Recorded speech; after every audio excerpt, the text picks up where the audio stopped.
सहूलत केडी आ गई हां ये उन्होंने नक्शे देख लेना हां अगर थोड़ा चोई साहब नक्शे सारे कोर और ये जे इन मतलब अगम भी तो हां थोड़ी जेड़ा बात इदी लाए उन्होंने दे बिल्कुल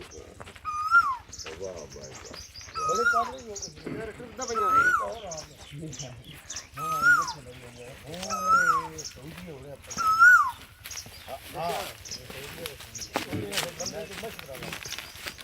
बस खलोण जाओ एक मिनट सेट साहब फड़े मैं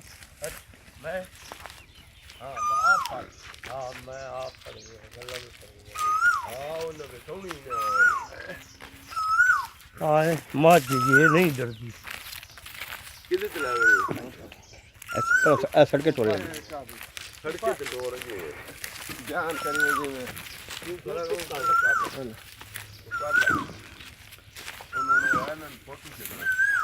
जी सेठ साहब जी जी माँ के दो तकरीबन देंदी रही 20 जी ठीक हो गया छड्डे बड़े चंगे दी ठीक हो गया जी माँ जी भी बाली चंगी आई ठीक हो गया जी बहुत माशाल्लाह लेनी तो किसी नसीब वाले ठीक हो गया जी ये जी माँ जेरा जी जी ਇਹਨਾਂ ਦੀ ਤੇ ਰੂਟੀਨ ਮੱਝੀ 2 ਲੱਖ 2.5 ਲੱਖ 2.5 अच्छा ਲੱਖ ये चंगी बाई दी छोटी ने जी ਬਹੁ ਜਿਤਨੀ ਦੀ ਮਾਂ ਚੰਗੀ ਦੀ ਤਨ ਮਾਂ ਉਹ ਵਿਖਾਉਣੀ ਵੀ ਹੈ ਜਿਤਨੀ ਤਾਰੀਫ ਕਰੀ जी जी ਵੱਡੀ ਬਾਤ ਜੋ हम्म, ਵੱਡੀ ਜੋਟੀ जी जी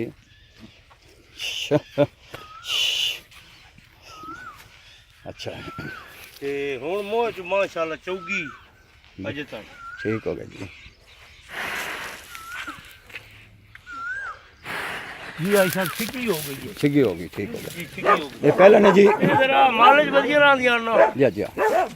ਤੇ ਪਰ ਰੇਟ ਕੀ ਬੜੀ ये पहले ने सेठ साहब ਪਹਿਲਾ अच्छा ते किन्ने के दिहाड़े कट दिए ਤਕਰੀਬਨ 8 ਤੋਂ 10 ਦਿਨ 8 तो 10 दिन ਹਾਂ ਠੀਕ ਇਹ ਪੈ ਉੱਠਦੇ ਹੀ ਸਕਦੀ ठीक हो गया ये ठीक हो गया अच्छा ये ठीक हो गया जनाब मेरा नाम है हाजी मोहम्मद असलम बड़ाई च ज़िला सरगोदा थाना चावड़ियाँ तहसील शाहपुर सरगोदे का छोटा जिहा शहर है जनाब जावरियाँ मेरा रबता नंबर है जनाब 0341 692 3205 जनाब मेरा रबता नंबर है 0341 692 3205 0 पूरा 399 63 690 0 पूरा 399 63 690 सब दोस्तों नूं भाइयों नूं बच्चों नूं रिक्वेस्ट है कि साडा मवेशी चैनल ज़रूर लाइक कीता करो बच्चा ठीक है बेटे अल्लाह हाफ़िज़।